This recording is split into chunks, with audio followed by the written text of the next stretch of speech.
भूल भुलैया 3 को US certificate के साथ रिलीज किया गया है, जबकि इसे ए रेटेड सर्टिफिकेट के साथ रिलीज करना चाहिए था। ये 2024 राम वर्ष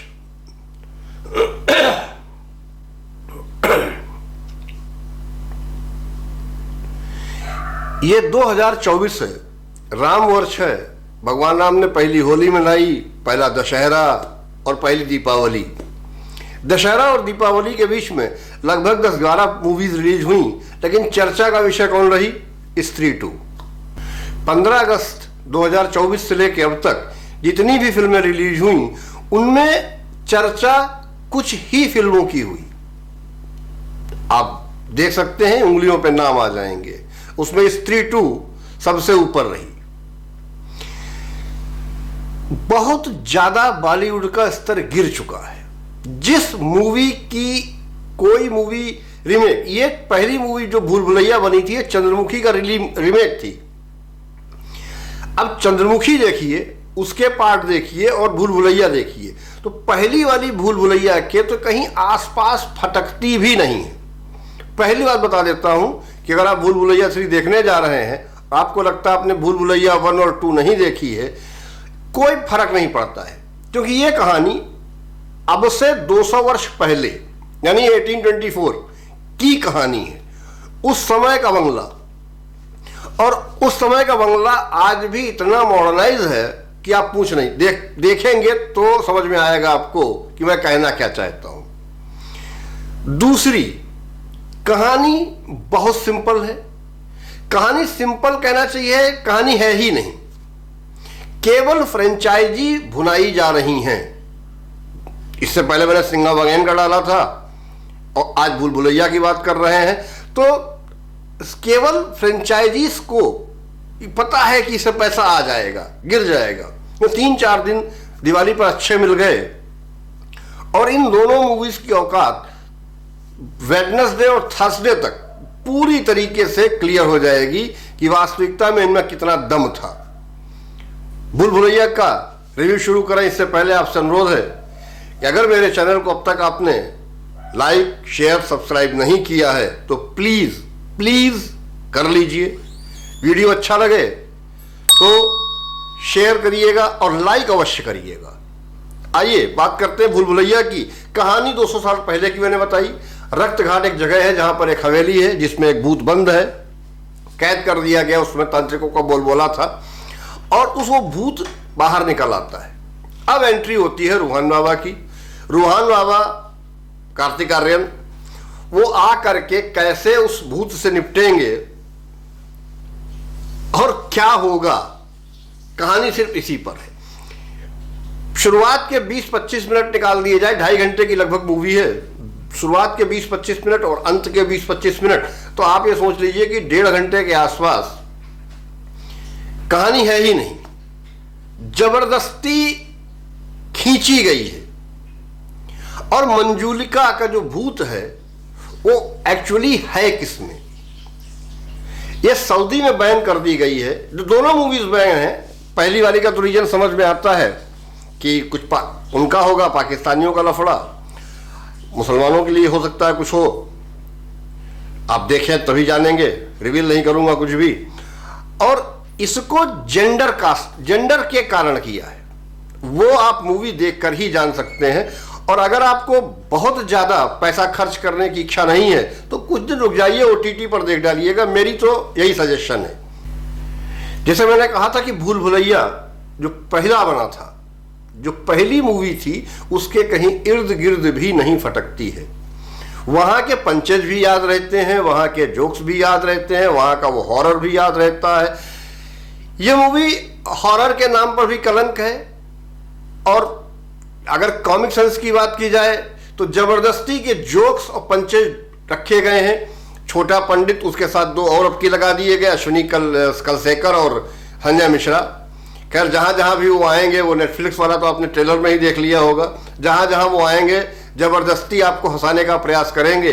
अब आप अगर फ्री का टिकट पाए होंगे तो हंस भी लेंगे, पैसे लगाए होंगे तो आपको लगेगा कि यार इसमें हंसे कैसे, क्यों हंसे। मूवी पूरी बेकार नहीं कह सकते हैं, लेकिन ऐसा जरूर है कि मूवी देखकर आपके घुटने में हेडेक जरूर हो जाएगा। घुटने में ही हेडेक होगा, ये पहले बताया दे रहे हैं। तो आपको अपना पैसा बचाना है, हेडेक से बचना है घुटने में, तो आपको सोचना है पैसा आपका, समय आपका और इच्छा आपकी। अच्छा क्या है, माधुरी दीक्षित और विद्या बालन का वो डांस सीक्वेंस जबरदस्त है। वो उसका रीजन भी है, रीजन आपको मूवी देखकर ही पता चलेगा कि क्यों है। दूसरी चीज, जहां जहां विजयराज की एंट्री हुई है, जहां जहां शॉट्स उन पर आप फोकस हुआ है कैमरा, वहां आपको कुछ थोड़ा बहुत मजा आएगा। छोटा पंडित, बड़ा पंडित, पंडिताइन, ये भी आपको थोड़ा बहुत रोमांचित करेंगे, मजा देंगे। और कार्तिक आर्यन की एक्टिंग में कोई खास सुधार नहीं आया है। आप अगर देखेंगे तो कार्तिक आर्यन का वो जो डांस बहुत हिट हुआ, वो मूवी में आपको देखेंगे तब समझ में आएगा कि मैं कहना क्या चाहता हूं। गाने सबके सब बेकार हैं, कोई मजा नहीं गानों में है।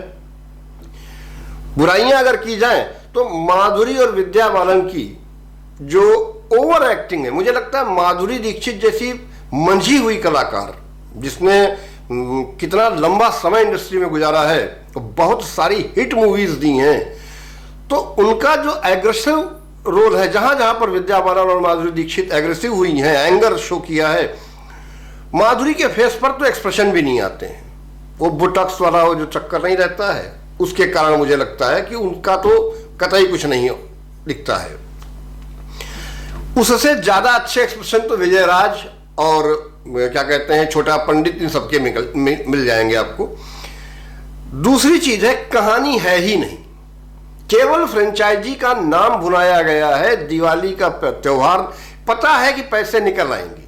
अब पैसे कैसे निकलते ये भी मैं अब समझाऊं, क्योंकि मुझे भी इन दोनों फिल्मों से एक में फ्री के 2 टिकट मिले, और क्यों मिले, कैसे मिले, ये आगे वाले वीडियो बनाऊंगा तब बताऊंगा आपको।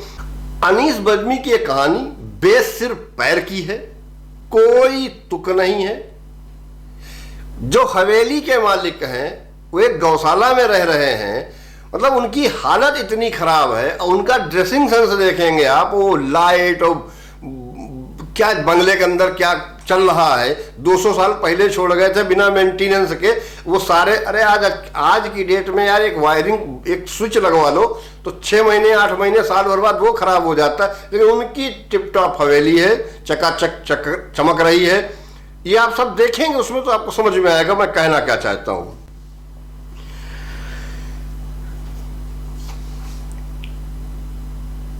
सबसे ज्यादा जो चर्चा का विषय है वो है तृप्ति डिमरी। कोई बड़ा रोल नहीं, कोई बहुत बड़ा काम नहीं, सीन दर सीन तृप्ति डिमरी का ब्लाउज छोटा होता जाएगा, क्लीवेज आपको दिखता जाएगा, और उसी को दिखाने और भुनाने का पूरा प्रयास किया है। मतलब मैक्सिमम राज कपूर बनने का प्रयास कर लेते तो ज्यादा अच्छा था, तब भी कुछ न कर पाते। तभी मैंने कहा कि इसको A रेटेड देना चाहिए था। किसिंग सीन्स हैं, देखिए ये आपके पेरेंटल गाइडलाइन पर है कि आप माता पिता के साथ जा रहे हैं, क्योंकि मैंने तो देखा परिवार के लोग जो बैठे हुए थे तो एक दूसरे से मुंह छुपाएंगे, फिर दिक्कत तब आएगी। इन मूवीज को स्टार देने की आवश्यकता नहीं है, सच तो यही है, क्योंकि ये स्टार्स से परे हैं। इन्हें स्टार्स की कोई आवश्यकता ही नहीं है। इनके बनाने वालों को ये पता है कि हम ऐसे त्योहार पर या ऐसे समय पर रिलीज कर रहे हैं कि मूवी हमारी पैसा तो निकाल ही लेगी, आराम से निकाल लेगी और हम फायदे में आ जाएंगे। This is the only way to release these movies, such type of. कोई सेंस नहीं है। पूरी की पूरी दिवाली मूवी के चक्कर में तो बर्बाद हो गई। आपको अपनी भी करनी है तो खुशी खुशी जाइए और घुटने में हेडेक करा के आइए। चैनल को लाइक जरूर करिएगा, सब्सक्राइब करिएगा, प्लीज सब्सक्राइब अवश्य कर लीजिएगा। सब्सक्राइब करने में कुछ घटता नहीं है। और मिलते हैं आपसे अगले वीडियो में, तब तक के लिए जय श्री राम।